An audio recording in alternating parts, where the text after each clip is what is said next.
오늘은 마가복음 강해 14번째로 죄인을 부르시는 예수님이라는 제목으로 말씀 나누겠습니다. 오늘 말씀 나누기 전에 저번 주에 나누었던 말씀 잠깐 복습하겠습니다. 저번 주에는 하나님으로 오신 예수님에 대해서 말씀을 나누었습니다. 중풍병자를 낫게 하신 그 예수님께서 병을 치유하기 이전에 죄 사함을 선포하셨습니다. 그러므로 그분이 하나님이심이 선포되었다라고 말씀을 드렸습니다. 그 하나님 되심이 선포되었단 말은 창세기 1장 1절 이 주권 회복, 하나님의 주권 회복이 성취된 사건입니다. 오늘은 죄인을 부르시는 예수님, 부르시는 예수님이라는 제목으로 말씀 나누겠습니다. 제가 질문하고 여러분 오늘 말씀 나누겠습니다. 제가 새로운 삶 때 워낙 많이 강조하고 아마 오늘 우리 아이들에게 질문을 해도 우리 아이들이 아마 대답을 잘 할 거라고 저는 믿습니다. 여러분은 죄인이십니까? 이렇게 질문을 하면 마음속에 여러 가지 생각이 드실 겁니다. 그리고 새로운 삶을 들었던 분들은 이 죄가 무엇인지를 여러 번 반복해서 들으셨을 겁니다. 여러분, 죄를 아는 것과 내가 정말 죄인이라는 것을 인정하는 것은 틀릴 수 있습니다. 근데 먼저 죄가 무엇인지도 모르는 분들이 생각보다 많습니다. 여러분은 죄인입니까? 이렇게 질문하면 교회에 다니시는 분들은 대부분 죄인입니다 라고 대답하십니다. 그렇다면 한 번 더 질문하겠습니다. 그러면 여러분은 왜 죄인이라고 생각하십니까? 속으로 한번 대답해 보시기를 바랍니다. 이렇게 질문을 하면 꽤 많은 그리스도인이라고 하는 분들이 이렇게 대답합니다. 여러분들 중에 이렇게 생각하는 분이 없을 거라고 저희 교회는 없을 거라고 생각합니다. 이렇게 생각하는 분들이 있습니다. 저는 요즘도 배우자를 속이고 거짓말을 많이 합니다. 사실은 제가 말로 사람들에게 상처를 많이 줍니다. 비즈니스 하면서 거짓말, 세금을 조금씩 거짓말로 속여왔습니다. 그래서 저는 죄인입니다. 맞습니다. 그것 때문에 우리가 죄인이라고 생각할 수 있고 그거 죄 맞습니다. 근데 성경에서 말하고 있는 근본적인 죄는 아닙니다. 그것은 뭐죠? 죄의 결과입니다. 그것은 죄의 결과입니다. 그러면 근본적인 죄는 무엇인가요? 우리 설교노트 보면 두 가지를 적어 놓았습니다. 그냥 관로로, 관로인가요? 한번 적어 보시기를 바랍니다. 두 가지 죄가 있습니다. 첫 번째 죄가 뭔가요? 근본적인 죄입니다. 여러분, 이 죄 때문에 지옥 가는 겁니다. 이 죄를 회개해야 하는 겁니다. 이 근본적인 죄가 뭔가요? 여러분, 내가 주인 된 겁니다. 여러분이 주인으로 삶을 살아가는 겁니다. 이 결과로 좀 전에 말했던 거짓말, 사기, 이러한 죄악들이 발생된 겁니다. 죄와 죄악들을 구분해야 합니다. 여러분, 이 죄, 근본적인 죄 때문에 우리는 지옥 가는 겁니다. 근데 근본적인 죄, 내가 주인 되어서 살아가도 세상에서 인정받으며 살아갈 수 있을까요? 없을까요? 네, 당연히 있습니다. 내가 주인 되어서 열심히 공부해서 좋은 대학 가고 좋은 직장 가고 열심히 노력해서 좋은 가정 만들고 열심히 노력해서 선한 일, 착한 일, 세상에 영향력 있는 일 많이 할 수 있습니다. 존경받을 수 있습니다. 돈 많이 벌고 성공할 수 있습니다. 심지어 내가 주인 되어도 교회에서 목사, 선교사, 장로, 안수집사 할 수 있습니다. 여러분, 근본적인 죄는 내가 주인 된 겁니다. 마지막으로 질문을 하겠습니다. 여러분의 주인은 누구신가요? 여기에 대해서 정확하게 대답을 하셔야 이제 앞으로 나눌 이 말씀이 우리가 인정될 수 있습니다. 인정될 수 있습니다. 한 절씩 보도록 하겠습니다. 마가복음 2장 13절입니다. 우리 한 목소리로 읽어보도록 하시겠습니다. 시작. 예수께서 다시 바닷가에 나가심에 예수께서 그들을 가르치니 예수님이 바닷가로 나가셨습니다. 그랬더니 큰 무리가 예수님께 나옵니다. 예수님이 인기가 많아지셨습니다. 여러분, 예수님이 왜 인기가 많아지셨을까요? 네, 많은 병자와 귀신 들린 자들을 고치셨기 때문입니다. 자, 그러면 큰 무리들은 왜 나왔을까요? 네, 그들의 문제, 병자 또는 그들만의 문제들이 있겠죠. 귀신 들린 사람, 이러한 자기의 문제들을 가지고 나왔던 겁니다. 근데 그러하게 자기의 피로를 위해서 나왔던 그 큰 무리들에게 예수님이 가르치셨습니다. 무엇을 가르치셨을까요? 하나님의 나라의 복음을 가르치셨습니다. 여러분, 우리의 필요를 가지고 이 자리에 나오는 것 자체가 문제되는 것 아닙니다. 분명히 예수님은 우리의 필요를 가지고 나온 그 필요를 해결해 주시고 고쳐 주실 수 있는 분이십니다. 앞에서도 많은 병자, 귀신 들린 자들을 고쳐 주신 예수님이셨습니다. 근데 중요한 것은 그것을 통해서 궁극적으로 예수님이 말씀하고자 하는 것입니다. 그게 뭘까요? 하나님 나라의 복음입니다. 복음을 가르치기 위해서 우리의 필요를 채워 주신 겁니다. 근데 이 큰 무리들은 그것에 대해서 관심이 있었을까요? 관심이 없었다는 것이 나중에 드러납니다. 그들은 예수님의 말씀, 하나님 나라의 복음을 통해 제자가 되는 것보다 그들의 문제가 해결되는 것이 우선이었습니다. 2장 17절입니다. 또 지나가시다가 알페의 아들 레위가 세관에 앉아 있는 것을 보시고 그에게 이르시되 나를 따르라 하시니 일어나 따르니라. 예수님이 큰 무리를 지나가시다가 누구를 발견했나요?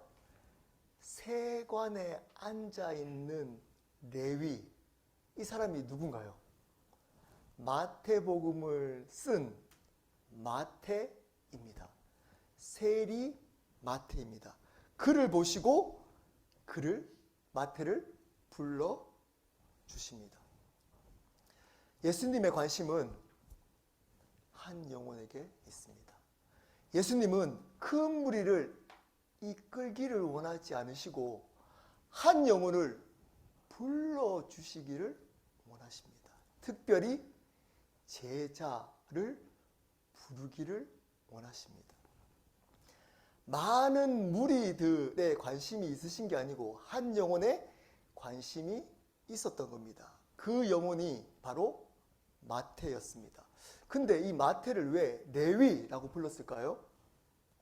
네, 이 마태가 레위 지파에 속한 자손일 가능성이 많습니다. 이 레위는 하나님과 사람과 연결시켜 주는 그 일을 맡았던 레위 지파의 후손이었습니다. 레위라는 말의 의미는 연합하다라는 의미입니다. 하나님과 인간을 연합시키는 일을 했던 지파의 후손이었습니다. 근데 그 마태는 하나님과 인간을 단절시키며 삶을 살아갔습니다. 여러분, 왜 마태가 이 세관의 일을 했을까요? 세리가 되었을까요? 욕 얻어먹을 줄 몰랐을까요? 네, 당연히 알았습니다. 그러면 이 마태의 관심은 어디에 있었을까요? 돈에 있었습니다. 돈. 부자가 되기를 원했습니다. 이 마태가 했던 일이 세리입니다. 세관의 일을 맡았습니다. 그 당시에 세리는 어떤 일을 했나요? 자신의 민족들에게 돈을 빌려주고 큰 이자를 받았습니다.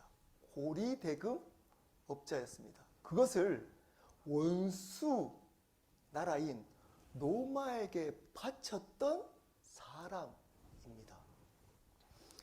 그 이자를 많이 받아서 이 마태는 부자가 된 겁니다. 수단과 방법을 가리지 않고 이 마태는 부자가 되고 싶었던 겁니다. 여러분, 사람들이 왜 부자가 되기를 원할까요? 네, 사람들이니까 자신을 배제시킬 수 있으니까 여러분은 왜 부자가 되기를 원하시나요?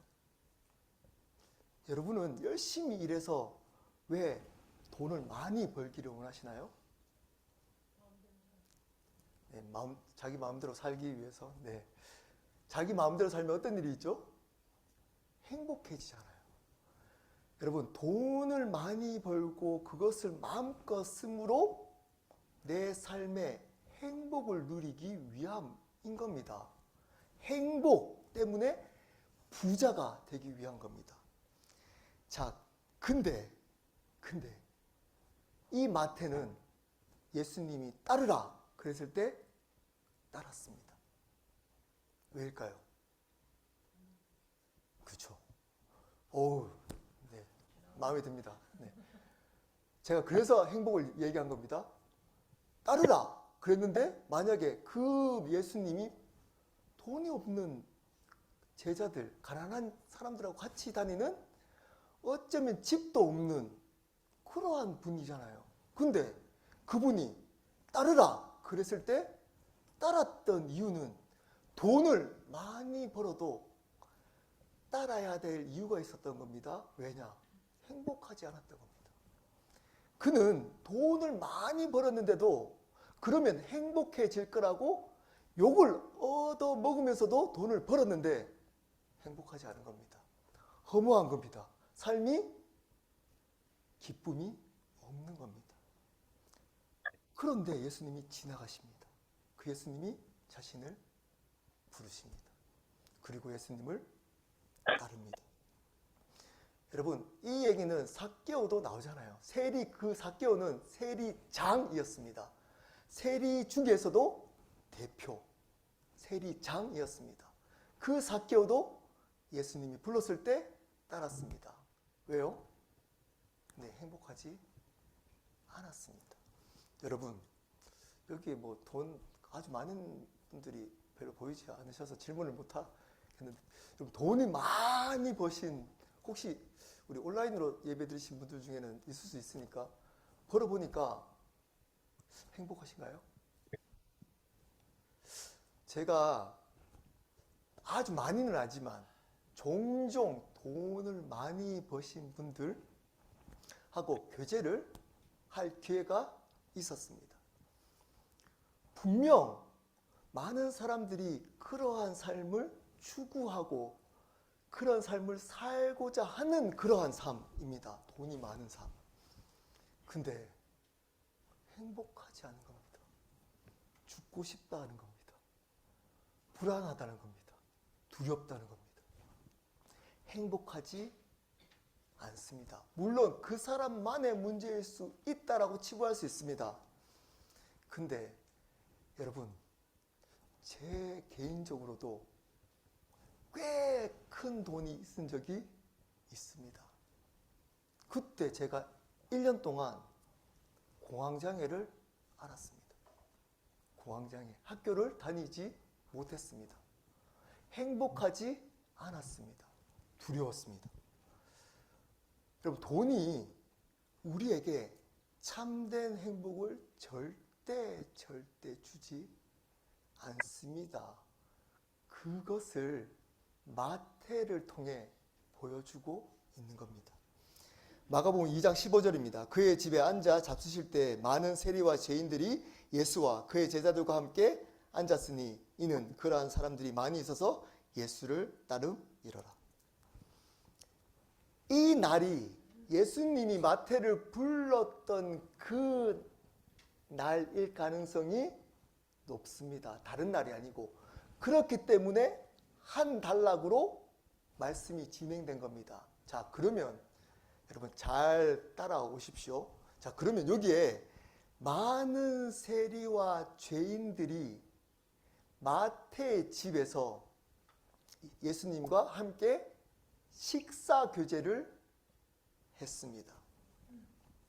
아마 마태가 따르라, 그러니까 따르면서 예수님을 자기의 집에 초대했던 것 같습니다. 가정은 어떤 곳인가요? 가장 개인적인 공간입니다. 여러분, 예수님을 영접한 사람들의 첫 번째 변화는 어디에 있을까요? 가정입니다. 가정. 제가 이런 얘기하기가 조금 쑥스럽네요. 가정입니다. 여러분, 가정이 가장 먼저 변화되고 되어야만 합니다. 이 마태는 예수님을 가정으로 가장 사적인 공간, 공적인 변화 이전에 사적인 것이 변화됩니다. 바르게 예수님을 영접하면. 여러분, 공적인 공간은 척할 수 있습니다. 있습니다. 여기서도 굉장히 신앙이 좋은 척할 수 있습니다. 근데 사적인 공간은 그럴 수 없습니다. 바르게 예수님을 영접, 초대한 사람은 사적인 공간이 변화됩니다. 가정, 혼자 있을 때의 삶이 변화됩니다. 혼자 있을 때도 하나님을 두려워합니다. 그리고 많은 세리와 죄인들이 거기에 마태의 집에서 예수님과 식사를 같이 했다라고 말씀하고 있습니다. 그 당시에 세리와 죄인은 같은 동의어였습니다. 세리, 야 이 세리 같은 사람아. 그 말이 뭘까요? 죄인이라는 의미였습니다. 그럼 한마디로 뭘까요? 죄인들이 북적북적 그랬습니다. 자, 제가 앞에서 그 날이 마태를 불렀던 동일한 날이었으면 여러분, 그 날에 많은 무리들이 예수님을 따랐다 그랬습니다. 많은 무리들이. 자, 그리고 그 중에 마태를 불렀습니다. 무리들이 있잖아요. 자, 그리고 마태의 집에 갑니다. 무리들이 따라갑니다. 어디 가지? 따라갑니다. 그리고 근데 이 예수님이 설마 저런 죄인 집에 들어갈까? 근데 예수님이 그 마태의 집에 들어갑니다. 근데 이 무리들 중에 누가 들어갔다고요? 네, 죄인들. 무리들 중에 그 중에 죄인들과 손가락질 받았던 죄인들과 세리들이, 다른 무리들은 가만히 있는데 그 무리들 중에 세리와 죄인들이 예수님과 함께 죄인이었던 마태의 집에 들어가서 예수님과 식사를 합니다. 여러분, 이 장면이 상상이 되시죠? 예수님께 많은 사람들이 나옵니다. 지금도. 근데 여러분, 같이 밥을 먹는다는 의미는 어떤 의미인가요? 가족이 된다는 겁니다. 가족을 우리나라 말이 아니죠. 한자로 된 다른 말로 어떻게 표현하죠? 식구라고 표현합니다. 식구. 식구는 먹을 식, 입구입니다. 가족은 뭐라고요? 함께 음식을 먹는 관계입니다. 예수님이 죄인들과 함께 식사를 했다라는 말이 뭘까요? 그러면 내가 죄인들과 가족이 되겠다라는 의미입니다. 근데 그 가족을 거부한 무리들이 있습니다. 어떤 무리일까요? 많은 무리들. 이들은 왜 마태의 집에 들어가서 예수님과 식사를 안 했을까요? 안 했을까요? 네. 마태가 손가락질 받는 죄인이었기 때문입니다. 이들은 왜 예수님을 쫓았다고요? 자기의 필요 때문에 예수님을 쫓은 겁니다. 자기의 필요를 채워줄 뿐으로 예수님을 쫓았습니다. 근데 예수님이 죄인의 집에 들어갔습니다. 그 당시에 유대 율법에 부정한 것을 손을 대거나 가까이 하면 어떻게 될까요? 자신도 부정해집니다. 부정한 사람인 마태, 죄인된 마태의 집에 들어가면 어떻게 될까요? 자신도 죄인, 부정한 사람이 됩니다. 부정한 사람이 됩니다. 그러면 자기 삶에 마이너스가 되는 거잖아요. 이 예수님을 통해서 내 삶이 행복해지고 문제를 해결받기 위해서 예수님을 쫓았는데 이 예수님이 죄인의 집에 들어가는 겁니다. 내가 따라 들어가면 어떻게 되죠? 내가 내 삶에 부정 타는 겁니다. 그렇기 때문에 들어가지 않습니다. 여러분, 이런 사람들이 많습니다. 많다고 얘기하잖아요. 많은 무리들. 많습니다. 예수님이 있는 곳에 있지 않습니다. 예수님의 마음이 있는 곳에 있지 않습니다. 왜 있지 않는다고요? 내 삶에 도움이 안 되기 때문입니다. 내 비즈니스에 도움이 안 되기 때문입니다. 내 삶에 행복을 준다고 생각해서 따랐는데 그 예수님이 행복을 안 주기 때문입니다. 그래서 예수님이 있는 그 죄인의 자리에 가지 않습니다. 예수님이 마음이 있는 그 마음이 있는 영혼에게 가 있지 않습니다. 나에게 도움이 되고 나의 필요가 채워질 때만 예수님을 쫓아갑니다. 2장 16절입니다. 이 사실을 그 무리들의 했던 그 사실을 이제 바리새인의 서기관들의 입을 통해 확인시켜 줍니다. 읽겠습니다. 바리새인의 서기관들이 예수께서 죄인 및 세리들과 함께 잡수시는 것을 보고 그의 제자들에게 이르되 어찌하여 세리 및 죄인들과 함께 먹는가? 정확하게 얘기하고 있죠. 거기 많은 무리들 중에 누가 있었나요? 서기관들이 있었습니다. 그리고 제자들을 들어가지를 못하고 불렀던 것 같습니다. 그리고 이야기합니다. 왜 예수가 저 죄인인 세리의 집에 그것도 죄인들과 함께 밥을 먹는가? 여러분, 이 얘기가 틀린 얘기인가요? 바리새인은 옳은 얘기를 한 겁니다.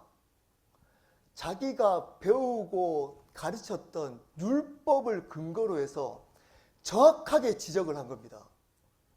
왜? 거룩하다고 그러고 자기가 하나님이라고 하는 그 예수가 이 더럽고 추한 죄인들과 함께 먹고 마시고 노느냐? 죄인들과 함께 있느냐? 부정한 것에 있으면 안 되는데 하나님의 자녀는 부정한 곳에 있으면 안 되는데 자기가 하나님이라고 하는 예수가 부정한 것과 함께 있느냐? 정확하게 율법을 근거로 이야기를 했습니다. 이 사람들이 못되게 얘기했을까요? 네, 여러분 못되게 얘기할 수도 있습니다. 근데 이 서기관들과 바리새인들은 그때 당시에 가장 젠틀했던 부류들입니다. 가장 인격적으로 훌륭해 존경받는 부류들이었습니다.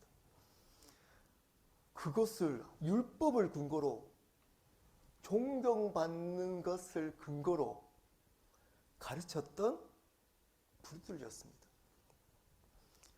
이 바리새인 서기관들이 뭐를 몰랐을까요? 옳고 그름은 정확하게 알았습니다.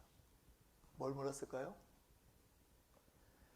율법을 근거로 이야기했는데 율법의 완성이자 율법의 시작이었던 예수님이 하나님이심을 몰랐습니다.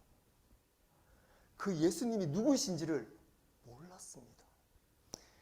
여러분, 예수 그리스도의 복음을 모르면 옳고 그름의 싸움만 합니다. 누가 맞느냐, 누가 틀리냐, 네가 맞다, 내가 옳아, 내가 틀렸어. 이런 싸움들만 합니다. 여러분, 물론 옳고 그름에 대해서 우리는 정확하게 알고 그것을 근거로 삶을 살아가야 하는 그리스도인 맞습니다. 그렇게 살아가는 것이 마땅합니다. 하지만 그거 앞서야 될 게 있습니다. 그것을 품어야 될 게 있습니다. 그게 뭘까요? 바로 예수 그리스도의 사랑입니다. 하나님 아버지의 마음입니다. 아무리 정확한 율법을 가르치더라도 하나님 아버지의 마음이 빠져버리면 그것은 예수님을 대적합니다. 그것은 예수님을 대적합니다. 정확하게 가르치면 가르칠수록 예수님을 대적합니다. 하나님 아버지의 마음 안에서 옳고 그름의 이야기를 해야 됩니다. 하나님의 사랑이 그보다 앞서 있어야 합니다. 그래야 그 옳고 그름이 생명력이 줍니다. 생명력을 줍니다. 근데 이 바리새인과 서기관들은 그렇지 않았습니다. 하나님의 아버지의 마음이 없었습니다. 그리고 예수님이 이제 다음 구절에 이야기했던 그 사실을 몰랐습니다. 2장 17절입니다. 예수께서 들으시고 그들에게 이르시되 건강한 자에게는 의사가 쓸데없고 병든 자에게라야 쓸데있느니라. 나는 의인을 부르러 온 것이 아니요 죄인을 부르러 왔노라 하시니라. 여러분, 아파 보신 경험이 아마 여러분들은 다 있으실 겁니다. 여러분, 의사한테 찾아가시는 분 중에 하나도 안 아픈데 찾아가시는 분 있나요? 네, 없잖아요. 아플 때만 찾아가는 사람이 바로 의사입니다. 그것처럼 예수님께 찾아가는 사람은 누구라고요? 죄인입니다. 죄인. 예수님은 죄인들을 부르러 오셨습니다.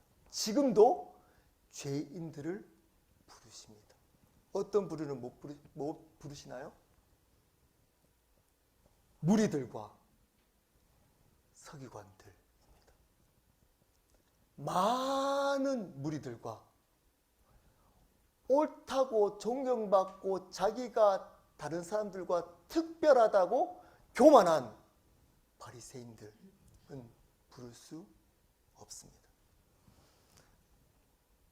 지금도 많은 무리들과 자신은 특별하다고 여기는 사람들이 교회에 예수님과 전혀 상관없이 살아감에도 불구하고 자신은 그리스도인이라고 착각합니다.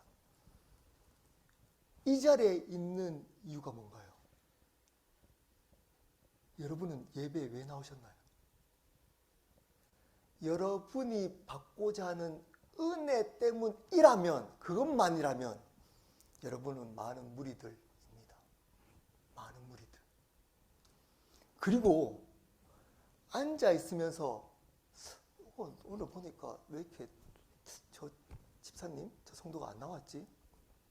크리스찬이 어떻게 예배를 빠져? 또는 여러분이 이제껏 살아왔, 나는 예배도 빠지지 않고 성경 공부도 열심히 참석하고 아침에 통독도 열심히 하고 기도도 열심히 하고 죄도 짓지 않고, 그래서 나는 저러한 죄인들, 마태, 세리 죄인들과 나는 달라. 나는 달라. 회개할 게 없어. 기도하러 하나님 앞에 나갔는데 마음에서는 죄인이라는 생각이 들지 않는 여러분은 바리새인입니다. 그거 가지고 아파해 본 적이 없으면서 전혀 마음으로 나는 죄인이라고 생각되지 않으면서 여러분의 문제들 가지고만 해결해 달라고 맨날 기도하고 있다면 여러분들은 바리새인입니다. 예수님과 전혀 상관없는 사람들, 심지어 대적자들입니다. 그런데도 자신은 특별한 사람이야. 근거를 어디 둘까요? 큐티하잖아, 기도하잖아, 11조 하잖아, 봉사하잖아, 예배 안 빠지잖아. 이런 것을 근거로 둡니다.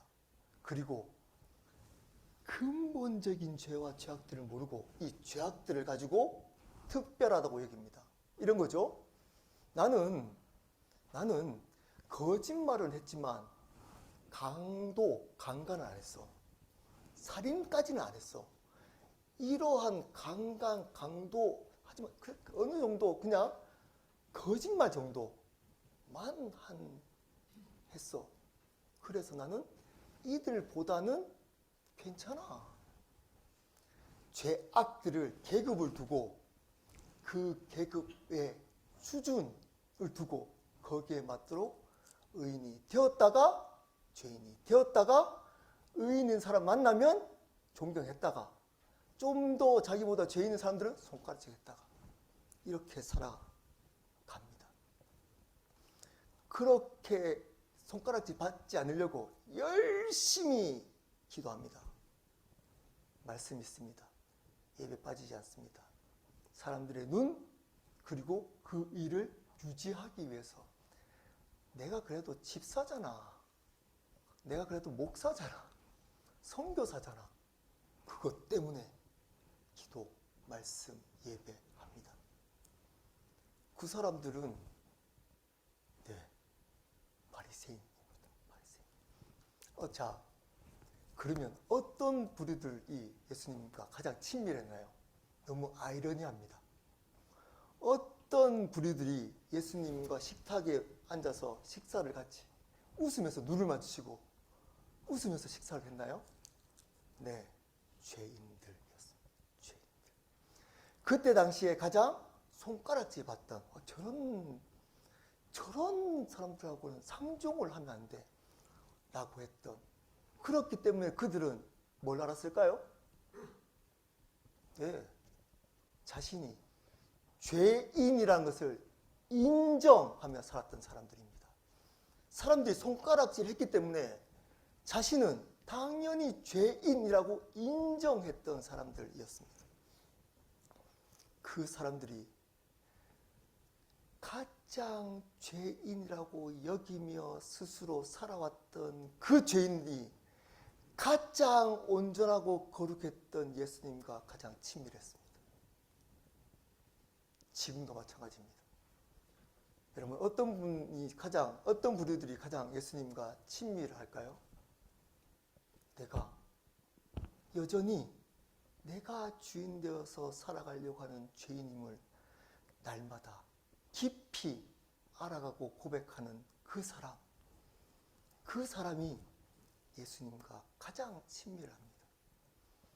기도 자리에 앉아서 저는 죄인입니다. 저를 불쌍히 여겨주십시오.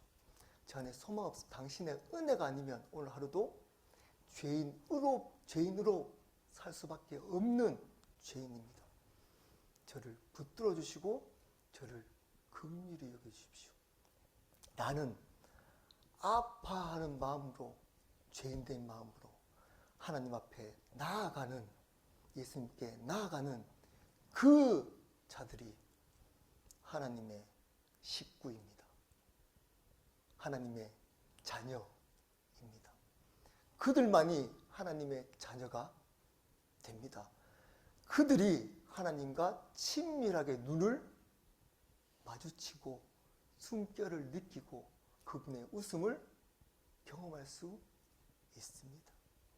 근데 팔짱 끼고 보면서 항상 정죄하고 손가락질하고 살아가는 그 바리새인과, 또는 항상 나의 문제로만 이거 해주세요, 저거 해주세요 로만 나오는 그 무리들은 여러분 하나님과 관계없고 친밀할 수 없습니다. 그냥 착각하는 겁니다. 착각. 예배 나왔잖아, 기도하잖아, 이런 걸로 그 마음 가운데서는 참된 기쁨과 평안을 누릴 수 없을 겁니다. 여러분, 우리는 죄인입니다. 여전히 내가 주인 되어서 살아가고 그분을 무시하려고 하는 죄인입니다. 단지 이 죄인을 그분의 은혜로 불러주신 겁니다. 마태를 불러주셨듯이 오늘도 그렇게 죄인이라고 고백하는 그 마태 같은 우리를 불러주십니다. 그래서 우리는 이 자리에 또는 하루하루 살아갈 수 있는 겁니다. 우리 함께 기도하도록 하겠습니다.